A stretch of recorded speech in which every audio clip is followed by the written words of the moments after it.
여러분, 반지의 제왕이라는 영화를 보신 적이 아마 있으시리라 생각을 합니다. 톨킨스라는 분이 반지의 제왕과 호빗 시리즈라는 책을 쓰셨고요. 그 책을 이제 원작으로 해서 반지의 제왕, 호빗 시리즈 이렇게 영화가 나왔죠. 겉으로는 드러나지는 않지만요, 그 두 영화에요, 기독교의 메시지, 성경의 메시지가요 아주 잘 담겨 있는 영화입니다. 그러니까 기독교를 은유적으로 잘 표현하고 있는 영화라고 말씀드릴 수 있겠습니다. 여러분, 이 호빗 시리즈 중에서요, 뜻밖의 여정이라는 제목의 영화가 있습니다. 줄거리는 이렇습니다. 호빗 쪽에 빌보 베긴스라는 분이 계셨습니다. 이분이 고향인 샤이어 마을에서요 아주 편안하고 안락한 삶을 즐기면서 살고 있었습니다. 그런데 어느 날 갑자기 회색 마법사인 간달프가 이 빌보 베긴스를 찾아와서 뜬금없이 함께 모험을 떠나자는 것입니다. 어떤 모험이냐면 난쟁이족인 드워프족의 예전 나라가 에레보르라는 나라였는데요, 그 나라를 그만 무시무시한 용인 스마우그에게 빼앗기고 말았습니다. 그래서 난쟁이족들을 도와서 그 무시무시한 용으로부터 에레보르 왕국을 난쟁이 족속들에게 되찾아주자, 이 모험을 같이 떠나자, 이렇게 제안을 한 것입니다. 빌보 베긴스는요 처음에 그 제안을 듣고 딱 한마디로 거절을 합니다. 내가 왜 그런 모험을 하냐고, 나 여기서 지금 얼마든지 편안하고 안락한 삶을 사는데 내가 왜 가냐고.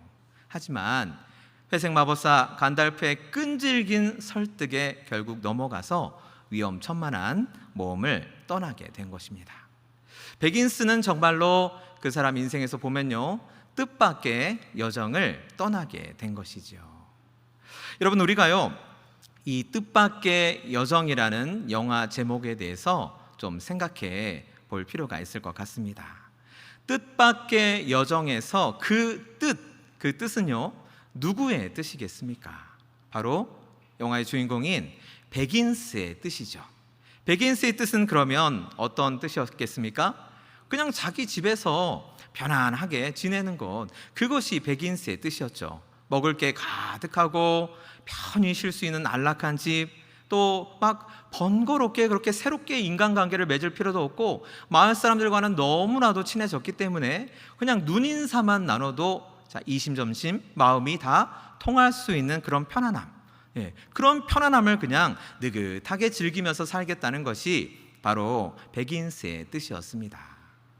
하지만 베긴스 마음속 깊은 곳에 있는 무언가의 힘이 베긴스의 뜻 밖으로 밀어내었습니다.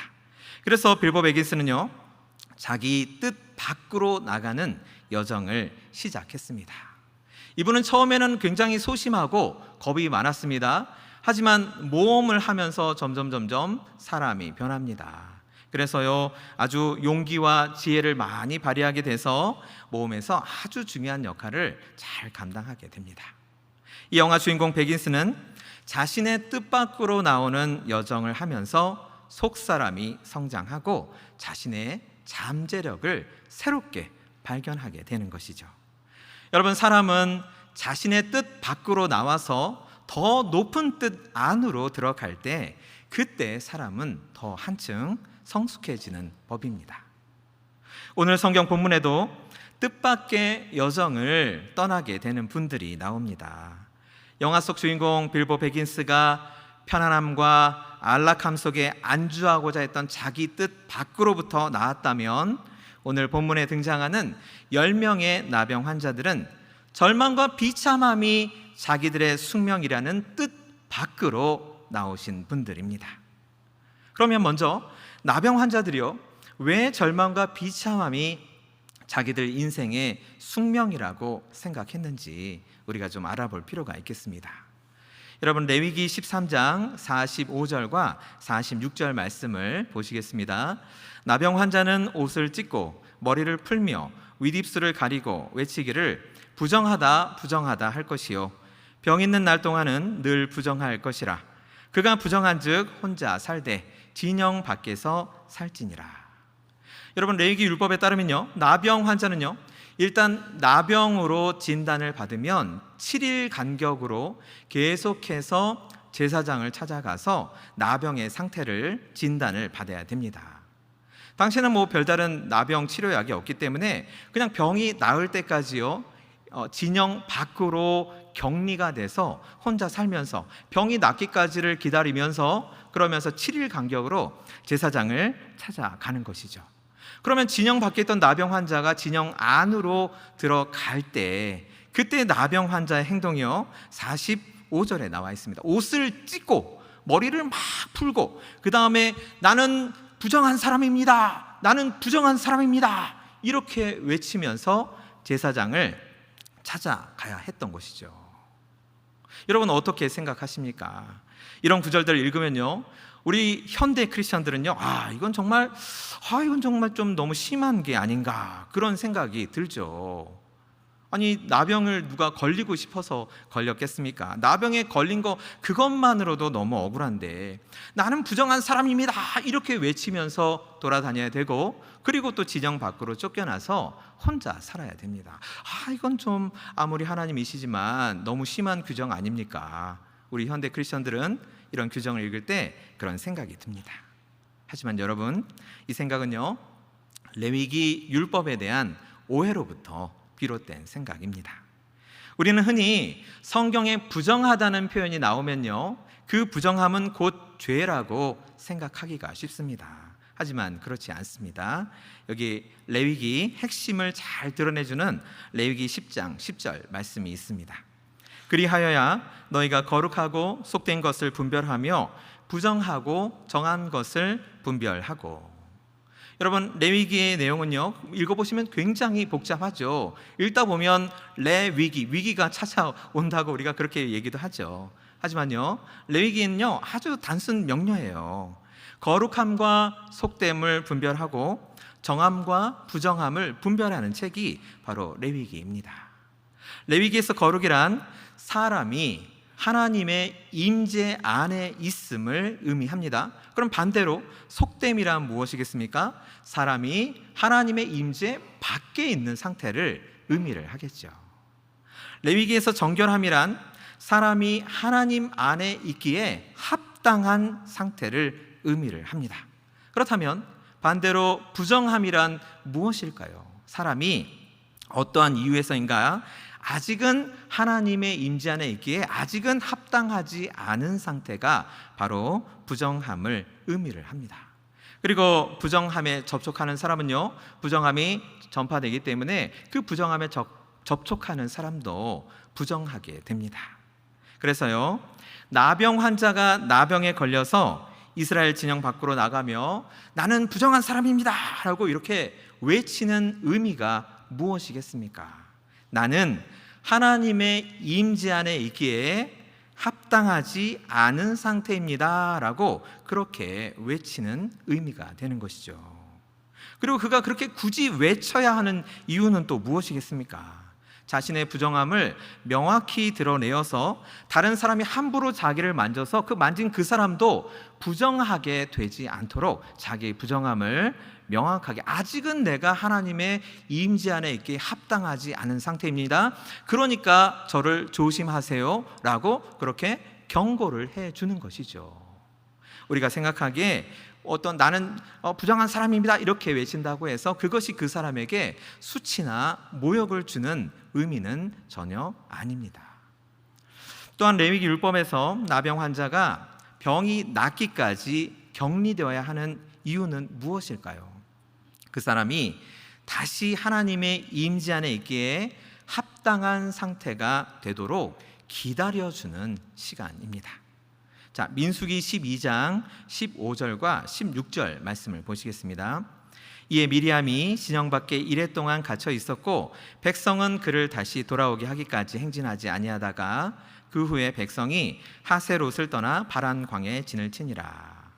미리암이 하나님께 범죄해서 하나님께 징벌로 나병을 얻게 됩니다. 그런데요, 그때 미리암이 다시 정결함을 회복할 때까지, 즉 미리암이 하나님의 임재 안에 있기에 합당한 상태가 될 때까지 이스라엘 진영은 행진하지 않았습니다. 행진을 멈추고 그저 미리암이 나병으로부터 회복되기를, 다시 정결함을 회복될 때까지 미리암을 기다려 주었습니다. 공동체의 일원이 다시 정결함을 회복해서 하나님의 임재 안으로 들어오도록 기다려주는 마음, 바로 그 마음이 하나님의 마음이고, 바로 그 하나님의 마음이 율법 정신인 것입니다. 율법에는 하나님의 사랑이 담겨 있습니다. 우리가 레위기를 읽을 때는 아주 딱딱하고 건조하고 도대체 무슨 소리 하는지 모르겠는 그런 레위기 말씀이지만, 그 레위기의 모든 구절구절 말씀 속에는 하나님을 경외하고 이웃을 사랑하며 살아가라는 하나님의 당부가 잘 담겨 있습니다. 그러므로 사람이 나병에 걸렸다고 해서 그 사람이 죄를 지은 것이 아닙니다. 나병과 죄 사이에 인과관계가 있는 것이 아닙니다. 하지만 율법 해석의 주도권을 지닌 제사장, 서기관, 바리새인들 같은 사람들이요, 율법 정신을 심하게 왜곡을 시켰습니다. 부정한 사람은 곧 죄인이라는 부정과 죄 사이에 인과관계를 자기들 멋대로 만들어버린 것입니다. 나병은 너가 중죄를 저질러서 하늘이 내린 벌이니까 너는 정말 지극히 부정한 사람이 되는 거야. 그러니까 지극히 부정하니까 너는 격리되어서 혼자 따로 살아야 돼. 이렇게 사회적인 사망 선고를 내렸습니다. 예수님께서 활동하시는 당시에는요, 특히 나병 환자들이 부정한 사람들 중에서도 지극히 부정한 사람들로 매도되어서요, 정말 나병 환자들은 살아있지만 죽은 사람과 다름없는 취급을 받았습니다. 오늘 본문에 등장하는 나병 환자 10명은 레위기 율법에 담긴 그 율법 정신이 왜곡된 시대를 살아가던 사람들이었습니다. 절망과 비참함 속에서 살아가는 인생, 이런 절망과 비참함의 인생이 정말 내 인생의 숙명이구나, 나는 이런 인생밖에 살 수 없겠구나 라고 체념하면서 살아가던 사람들이었습니다. 그런데 그들이 그 숙명에서 어떻게든 벗어나 보려고 예수님을 찾아온 것입니다. 오늘 본문 12절을 다시 보시겠습니다. 한 마을에 들어가시니 나병 환자 10명이 예수를 만나 멀리 서서, 여러분, 예수님께서 어떤 마을에 들어가셨는데 그 마을 안에서 나병 환자를 만나셨다고 합니다. 그러면요, 우리가 이 상황을 곰곰이 생각을 해보면 나병 환자 10명은 격리구역 속에 있어야 합니다. 그런데 그 격리구역 속에서 나와서 마을로 들어가서 예수님을 만났다는 의미가 되겠죠. 그러면 레위기 율법에 따라서요, 좀 전에 제가 말씀드린 그 레위기 율법에 따라서 이 10명의 나병 환자는요, 어떤 행동을 하면서 마을로 들어왔겠습니까? 옷을 찢고 머리를 막 풀고 그리고 손으로 윗입술을 가리면서 마치 확성기 같은 역할을 했을 것 같습니다. 나는 부정한 사람입니다. 나는 부정한 사람입니다. 이렇게 10명의 나병 환자들이 외치면서 마을 안으로 들어왔겠죠. 여러분, 이 외침의 올바른 율법적 의미는 무엇이겠습니까? 나는 하나님의 임재 안에 있기에는 아직은 합당한 상태가 아닙니다 라는 의미입니다. 이 의미가 올바른 율법의 의미입니다. 하지만 당시 제사장과 서기관들이 왜곡시킨 그 율법 정신 속에서 왜곡된 율법의 의미는 무엇이겠습니까? 나는 지극히 부정한 죄인입니다. 나는 지극히 부정한 죄인입니다. 이러면서 마을 안으로 들어왔습니다. 나병 환자들이 나는 지극히 부정한 죄인입니다 라고 마을 안으로 들어오는데 얼마나 마음이 상하고 수치스럽고 모욕이 되었겠습니까? 또 이렇게 지극히 부정한 사람들이 마을 안으로 들어오니까 마을 사람들은 얼마나 불쾌한 시선으로 그 사람들을 바라봤겠습니까? 그 따가운 시선들을 왜 나병 환자들이 눈치채지 못했겠습니까? 게다가 이 나병 환자들의 그 일그러진 외모, 손발이 다 녹아내려서 뭉툭해진 그 외모를 바라보는 마을 사람들의 그 차가운 시선은 나병 환자들에게 너무나도 큰 수치심과 모욕감을 줍니다. 하지만 그럼에도 불구하고 이 10명의 나병 환자들은 예수님을 만나기 위해서 마을로 들어왔습니다. 여러분, 10명의 나병 환자들이 예수님을 만나기 위해서 온갖 수모와 멸시를 다 감내하고 자기들에게 익숙한 격리구역을 떠나서 마을로 들어온 것 자체가 이분들에게는 뜻밖의 여정입니다. 이분들이 몸을 일으켜서 격리구역을 떠나 마을로 들어오기까지 마음속에 얼마나 많은 갈등들이 있었겠습니까? 가는 길에 부정하다 부정하다 외쳐야 되는데 그 창피를 어떻게 다 감당할까? 예수님 찾아가면 정말 이 지극히 부정한 이 나병도 정말 고침 받을 수 있는 걸까? 내 인생이 그냥 이렇게 비참하게 사는 게 내 인생의 숙명인데 그냥 예수님 찾아가지 말고 그냥 이대로 살까? 이런 생각들이 바로 10명의 나병 환자들의 뜻이었습니다. 하지만 그들은 자기들의 뜻 안에 머물러 있지 않았습니다. 자기들의 뜻 밖으로 나와서 뜻밖의 여정을 시작했습니다. 그리고 마침내 예수님을 만났지요. 자기들은 지극히 부정한 존재라고 낙인 찍혀 있음을 아니까 지극히 존귀하신 존재인 예수님께 차마 가까이 다가가지는 못하고 멀찍이 서서 예수님 우리를 불쌍히 여겨주시옵소서, 예수님 우리를 불쌍히 여겨주시옵소서, 이렇게 처절하게 예수님께 부르짖습니다. 예수님께서 이들의 부르짖음을 들으시고 딱 한 말씀만 하십니다. 가서 제사장들에게 너희 몸을 보이라. 여러분, 예수님의 이 말씀은 나병 환자들에게 있어서는 도저히 납득이 안 가는 말씀이었습니다. 왜냐하면 레위기 율법에 따르면요, 나병이 다 나아야지만 제사장에 가서 나병 완치 판정을 받고 또 정결 회복 선언을 받을 수 있기 때문입니다. 제사장으로부터 정결 회복 선언을 받아야지만 그 환자분은 이제 일상으로 돌아가서 자기 가족들과 함께 살기도 하고 직장 생활도 할 수 있는 거죠. 그런데 예수님은 그 자리에서 즉시 그 10명의 나병 환자들을 고쳐주시지 않고 무턱대고 제사장을 찾아가서 몸을 보이라고만 이렇게 딱 한 말씀만 하시는 것입니다. 이제 10명의 나병 환자들은 또 하나의 뜻밖의 여정을 해야 할지 말아야 할지를 결정해야 합니다. 여러분, 나병 환자들이 예수님의 말씀을 듣고 어떤 생각을 했겠습니까?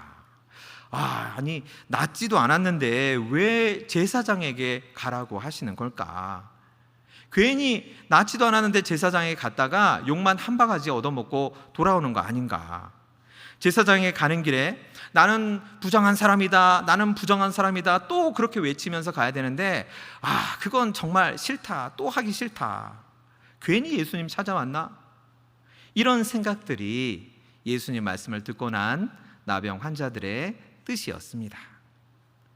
여러분, 만약에 나병 환자들이 너희들의 나병이 이미 나음을 받았다라는 예수님의 말씀을 믿지 못하고 나는 내 눈에 보이는 것만 믿겠다, 이렇게 자기 뜻 안에만 머물러 있기로 했다면요, 만약에 나병 환자들이 왜곡된 율법의 틀에 갇혀서 우리는 부정한 사람들이니까 나을 때까지 기다렸다가 그때 제사장한테 찾아가야지, 지금 가면 안 돼, 이렇게 율법의 틀에 갇혀서 그냥 자기 뜻 안에만 머물러 있기로 했다면 이 10명의 나병 환자는 고침을 받지 못했겠죠.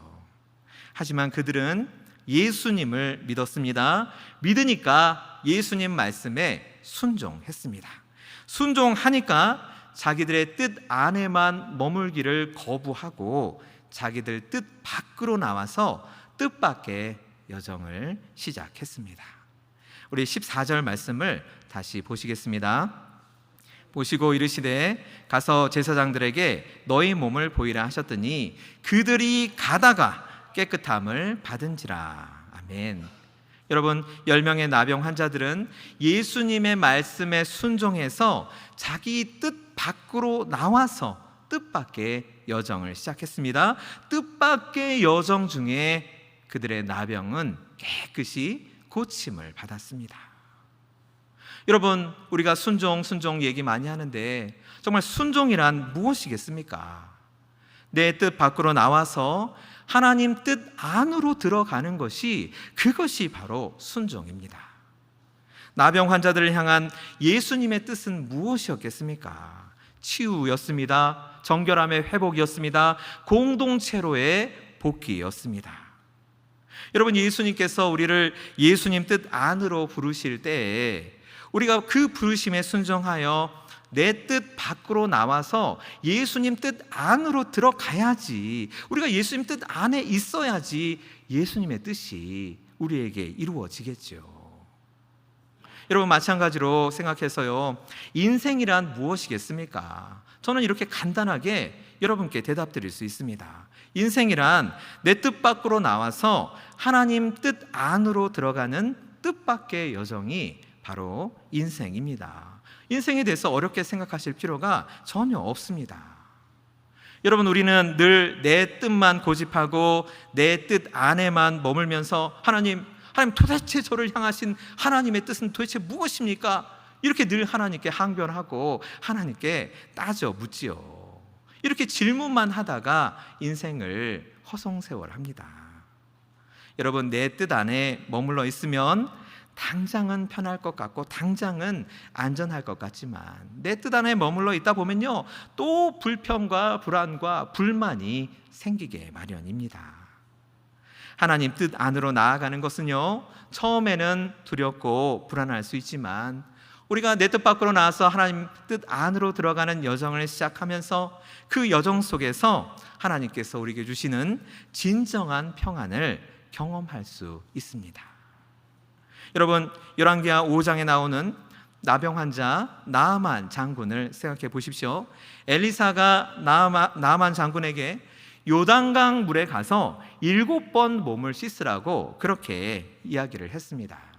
그러자 나아만 장군은 어떻게 반응을 했습니까? 그 말을 듣고 아주 철저하게 자기 뜻 안에 머물렀죠. 나아만 장군의 뜻은 무엇이었습니까? 엘리사가 나를 찾아와서 아주 정성스럽게 안수를 해주는 것, 그것이 바로 나아만 장군의 뜻이었습니다. 또 나아만 장군의 뜻은 무엇이었습니까? 아니, 아람 땅에 있는 그 다메섹 강가의 물이 이 이스라엘의 강물보다 훨씬 맑은데 내가 굳이 이 이스라엘의 요단강 물까지 내가 찾아가야 돼? 나 같은 사람이? 이게 바로 나아만 장군의 뜻이었습니다. 여러분, 이 나아만 장군이 자기 뜻에만 계속 머물러 있었다면 그는 결코 고침을 받지 못했겠죠. 하지만 그 나아만 장군 종들의 아주 지혜로운 설득으로 나아만 장군은 자기 뜻 밖으로 나와서 요단강가에 가서 요단 강물에 7번 물을 담그는 뜻밖의 여정을 시작하고 그 나병을 고침을 받았습니다. 여러분, 또한 아브라함은 어떻습니까? 하나님께서 아브라함에게 우르를 떠나서 약속의 땅으로 가라고 하셨을 때 아브라함은 당시 정말 상업과 문화의 중심지 대도시인 우르에서 아주 편하게 살고자 하는 자신의 뜻이 있었지만 그 뜻 밖으로 나와서 하나님 뜻 안으로 들어갔습니다. 오직 하나님의 약속의 말씀만 믿고 그 약속에 순종해서요, 무려 1800km나 되는 뜻밖의 여정을 시작했습니다. 그 뜻밖의 여정을 떠나는 아브라함의 모습을 보고 하나님께서 이렇게 말씀하셨죠. 로마서 4장 3절 말씀입니다. 성경이 무엇을 말하느냐? 아브라함이 하나님을 믿음에 그것이 그에게 의로 여겨진 바 되었느니라. 아멘.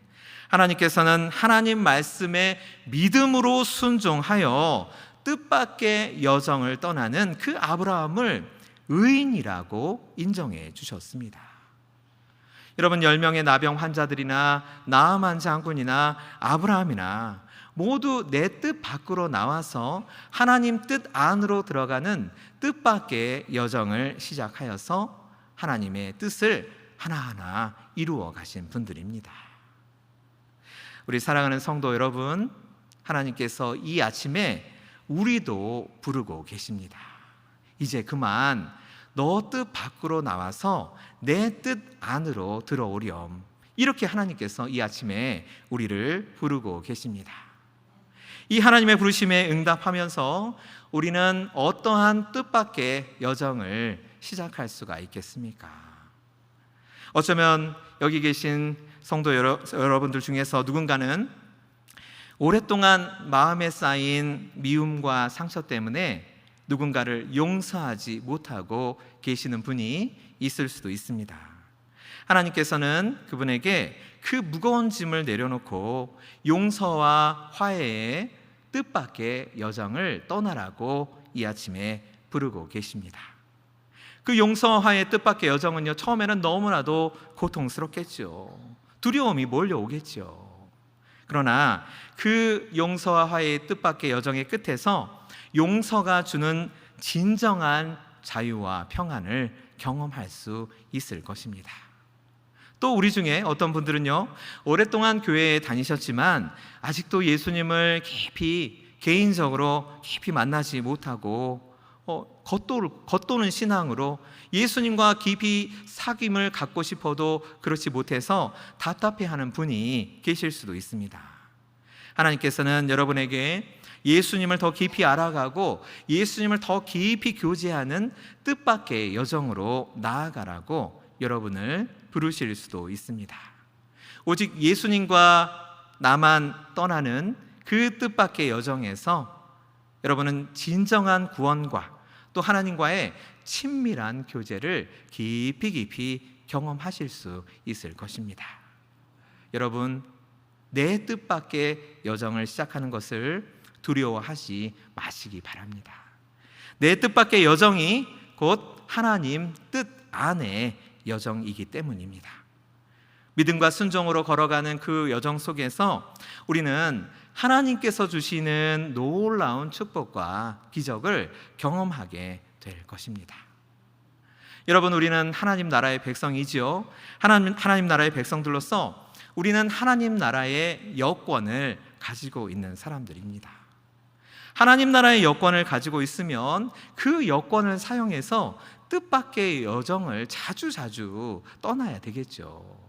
대한민국 여권은 자주 사용하시면서 하나님 나라 여권은 왜 장롱 여권으로 그냥 두고 계십니까? 내 뜻 안에만 머물러 있는 삶에 나와서 하나님 뜻 안에서 살아가는 여정을 시작하시기를 바랍니다. 여러분 모두가 내 뜻 밖으로 나와서 하나님 뜻 안으로 들어가는 그 뜻밖의 여정을 통해서 하나님의 풍성한 은혜와 축복을 경험하게 되시기를 주님의 이름으로 축원합니다. 우리 다 함께 하나님께 기도드리겠습니다.